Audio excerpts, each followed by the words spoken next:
কংগ্রেসের জোট হয়েছে বলে আর অনেক মানুষ ব্যক্তি গোষ্ঠী দল যারা বাম বা কংগ্রেস নয় কিন্তু বিজেপি তৃণমূলে ঘুরছে আমার সঙ্গে জিতেছে। আইনের নতুন কোনো নয়, তোমার জানা উচিত তো আইনের হচ্ছে কেরালায় এলডিএফ এর পার্টনার মন্ত্রী আছে তারা, জেনারেল বিজয়ের মন্ত্রিসভায় অংশগ্রহণ করেছে।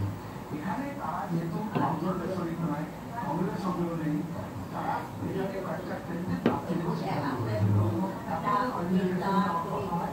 তারা মনে করে যে বিজেপি তৃণমূল বিরোধী ভোটটাকে ভাগ করা যাবে না, এজন্য তারা ক্যান্ডিডেট উঠতে পারে।